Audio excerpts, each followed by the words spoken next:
salam dan bahagia. Assalamualaikum warahmatullahi wabarakatuh. Saya Triwidi Kurniawati, calon guru penggerak angkatan 7 dari Kota Semarang, Jawa Tengah. Pada kesempatan ini saya akan memaparkan tentang tugas ruang kolaborasi modul 2.3, yaitu coaching untuk supervisi akademik, praktik coaching dengan alur tirta. Tujuan kegiatan ini adalah CGP dapat mempraktikkan alur percakapan kucing tirta dan melakukan refleksi terhadap praktik percakapan kucing yang telah dilakukan dengan sesama rekan CGP. Pada praktek kucing kali ini diperankan oleh saya Triwidi Kurniawati sebagai coach dan Ibu Dwi Lesrasri sebagai coachee. Berikut videonya. Bismillahirrahmanirrahim. Assalamualaikum warahmatullahi wabarakatuh, Bu Dwi. Waalaikumsalam warahmatullahi wabarakatuh. Bagaimana kabarnya hari ini? Alhamdulillah, kabar saya baik, Bu. Sehat. Bu Widi, sehat juga? Alhamdulillah, ya. Baik, Bu Dwi, apa nih yang mau kita obrolkan sore hari ini? Gini, Bu, saya itu tuh sebenarnya dibilang jengkel. Kalau jengkel kita dilarang jengkel, tapi kok saya itu merasa saya tuh mengajar bahasa Jawa selama ini ke anak-anak kok sia-sia ya, nggak ada perubahan gitu loh, nggak ada perubahan sama sekali. Anak-anak itu kalau saya ajak untuk bicara dengan bahasa lokal, yaitu bahasa Jawa, sering sekali itu anak-anak merasa sulit. Katanya nggak gaul gitu. Padahal kan pelajaran bahasa Jawa itu kan salah satu muatan lokal yang tujuannya untuk melestarikan budaya. Nah, ini bagaimana caranya ya Bu Widi supaya saya itu bisa mengubah pandangan anak-anak supaya mereka itu berpikir, oh bahasa Jawa itu ternyata menyenangkan loh, tidak sulit itu. Gimana ya Bu Widi? Oke, jadi sore hari ini Bu Dwi akan membahas tentang bagaimana mengatasi pembelajaran bahasa Jawa yang dianggap masih sulit bagi anak-anak ya Bu Dwi ya. Seperti itu ya Bu Dwi? Betul sekali Bu. Nah, sekarang apa yang ingin Bu Dwi dapatkan dari obrolan sore hari ini? Saya berharap setelah bertemu dengan Bu Widi ini saya bisa mendapat pencerahan-pencerahan tentang teknik atau mungkin strategi yang bisa mengubah pemikiran murid-murid supaya murid-murid itu lebih mencintai pelajaran bahasa Jawa. Oke, baik Bu Dwi. Nah, untuk sekarang ini kondisi anak-anak itu seperti apa? Untuk saat ini tuh anak-anak kondisinya sudah sangat jarang sekali berkomunikasi menggunakan bahasa pengantar bahasa Jawa. Mereka lebih senang sehari-hari itu menggunakan bahasa pengantar bahasa Indonesia, atau kadang-kadang kalau anak-anak itu lebih suka menggunakan bahasa slang, bahasa gaul.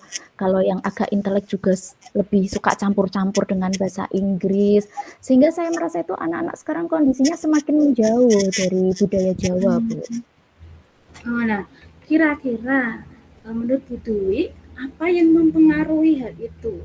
Kenapa anak-anak itu lebih suka menggunakan bahasa gaul tadi daripada ke bahasa Jawa atau bahasa daerah kita? Itu kenapa, Bu?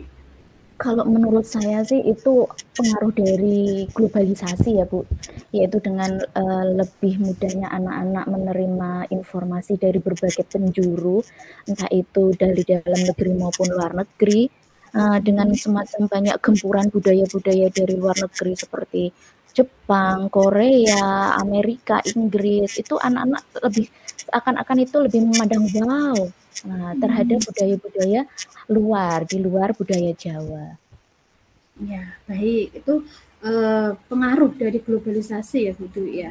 Nah, kalau dari skala 1 sampai 10 di mana posisi Bu Dwi sekarang dalam pencapaian untuk mengatasi kesulitan belajar tadi bahasa Jawanya? Kalau menurut saya masih di posisi angka 6, Bu. Angka 6, ya. Iya. Nanti berusaha lebih keras lagi ya Bu Dwi ya, bisa mencapai nanti. Paling tidak ke target lah 989. Nah, kira-kira apa hambatan yang Bu Dwi alami atau terkendala untuk bisa mencapai level 10 itu kendalanya di mana? Kalau menurut saya sih kendala yang utama itu apa ya, Bu? Kebiasaan lingkungan masyarakat. Nah, karena saat ini juga pun mereka berkomunikasi, bersosialisasi di masyarakat itu sudah lebih nasionalis. Jadi kurang tersentuh tentang budaya-budaya Jawanya. Menurut saya itu sih hambatannya. Jadi kalau saya mau mengaitkan juga dengan kondisi kontekstual lingkungan, kok lingkungannya juga sudah semakin jauh dari budaya Jawa. Oke, baik Bu Dwi. Tadi hambatannya tadi kebiasaan lingkungan masyarakat, kemudian kurang tersentuh dengan budaya-budaya daerah ya. Terus gimana menurut Bu Dwi bagaimana mengatasi hambatan-hambatan tadi yang solusinya apa agar tadi hambatan-hambatan tadi bisa terpecahkan?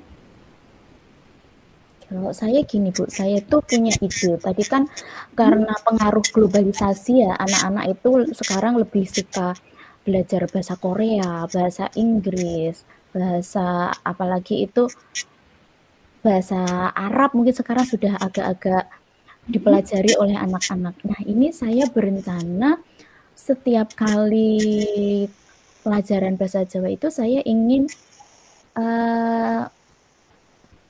ada sisipan translation atau penerjemahan dari paling tidak 2 bahasa lah, misalnya bahasa Jawa diterjemahkan ke bahasa Indonesia, atau mungkin bahasa Jawa diterjemahkan ke bahasa Inggris, bahasa Jawa diterjemahkan ke bahasa Korea. Itu nanti kan anak-anak akan tertantang, karena mereka kan sudah suka dulu dengan bahasa Korea, bahasa Inggris. Begitu Bu Widi, bagaimana? Ya, baik, tadi ada solusinya kan, dan ingin berencana untuk ada penerjemahan dari 2 bahasa. Nah, sekarang rencana Bu Dwi apa untuk bisa itu terjadi, bisa ada penerapan penerjemahan 2 bahasa tadi? Apa rencana yang Bu Dwi akan lakukan? Rencananya saya akan membuat program kamus kecil bahasa Jawa. Jadi nanti anak-anak akan saya ajak berkreasi untuk membuat kamus yang lucu gitu, dari mungkin mereka membuat dari buku notes kecil, atau mungkin binder yang lucu-lucu. Kemudian mereka memasukkan kosakata bahasa Jawa itu dalam berbagai bahasa. Dan itu akan menjadi proyek mereka selama 1 tahun pembelajaran. Begitu. Bagus itu Bu Dwi, bagus itu. Nah, sekarang untuk merealisasikan untuk kamus kecilnya itu apa saja yang harus dia siapkan agar bisa terwujud dari tadi kamus kecil yang isinya banyak kosakata tadi, apa yang harus disiapkan Bu Dwi? Tentunya yang pertama saya akan menginformasikan dulu kepada anak-anak bahwa kita akan mengadakan proyek ini, yaitu dengan nanti di hasil akhirnya kita semua akan masing-masing anak itu mempunyai 1 kamus kecil. Maka anak-anak tentunya harus menyiapkan alat dan bahannya. Dan untuk punya alat dan bahannya itu anak-anak kan perlu juga biaya. Maka dari itu saya juga harus menginformasikan ke orang tua supaya orang tua itu paham dan tidak kaget kok tiba-tiba harus mengeluarkan biaya sekian, seperti itu Bu. Ya, bagus itu Bu Dwi. Terus kemudian untuk menyiapkan semua itu kira-kira Bu Dwi membutuhkan waktu berapa lama? Saya kira waktu 2 minggu cukup Bu untuk tahap persiapan. 2 minggu ya Bu Dwi ya. Semoga nanti bisa benar-benar terlaksana apa yang direncanakan tadi. Nah, sekarang Nah sekarang untuk memastikan hal itu bisa berjalan itu Bu Dwi bisa ambil dari mana? Kalau untuk memastikan, tentunya saya akan membuat suatu kesepakatan di awal antara saya dengan siswa saya dan juga orang tua.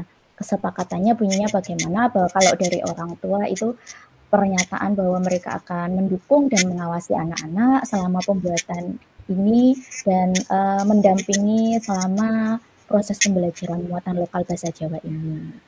Berarti Gitu. ada kerjasama dengan orang tua ya Bu Dwi ya? Iya, Ya. Bu Budi. Ukuran lalu apa ukuran keberhasilan yang bisa dilihat dari keberhasilan ukurannya rencana Bu Dwi itu yang dilakukan tadi dari mana Bu Dwi ukuran keberhasilannya? Kalau saya sementara ini tidak pasang target yang tinggi dulu, Bu. Saya cukup nanti tuh anak-anak bisa menguasai 500 kosakata bahasa Jawa yang mereka terjemahkan ke bahasa Inggris atau bahasa Indonesia. 500 kosakata dulu aja. Dan mereka itu paham. Karena kan kendalanya kan tadi yang saya ungkapkan, anak-anak itu untuk berkomunikasi dengan bahasa Jawa itu mereka kurang paham tentang maknanya. Oke, bagus sekali Bu Dwi ya. Nah, setelah sesi ini langkah apa saja yang akan Bu Dwi lakukan? Nah, langkahnya apa aja? Langkahnya yang pertama tadi tahap persiapan. Selama 2 minggu saya akan targetnya mencapai kesepakatan antara saya, orang tua, dan murid. Nah, setelah 2 minggu itu sudah terbentuk satu kesepakatan, maka saya akan membuat RPP saya, rencana pelaksanaan pembelajaran bahasa Jawa, selama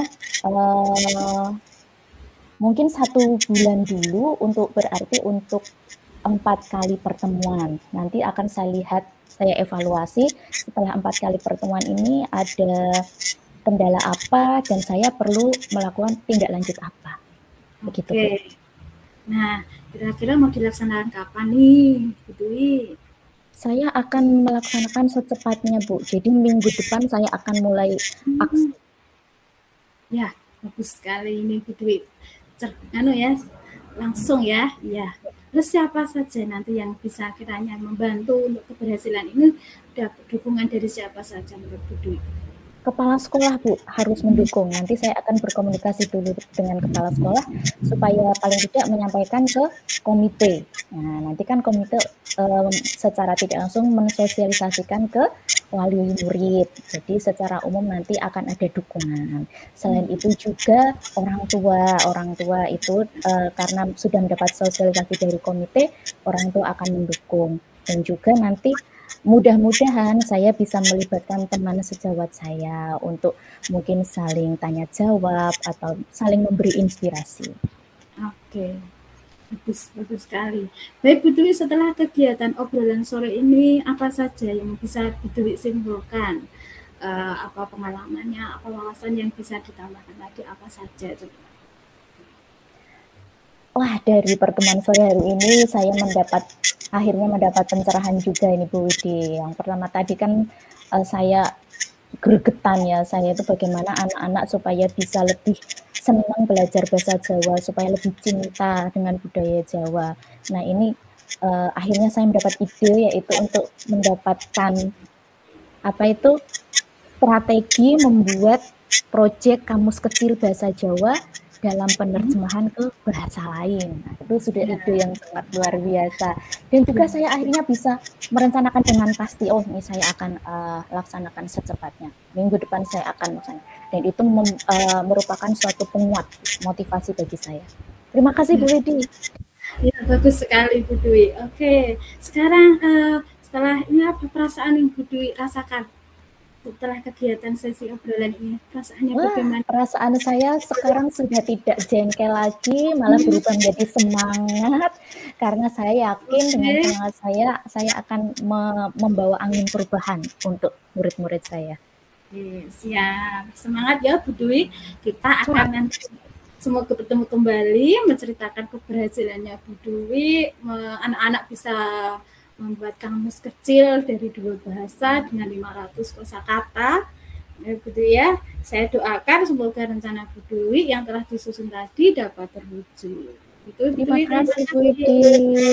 Assalamualaikum warahmatullahi wabarakatuh. Waalaikumsalam warahmatullahi wabarakatuh.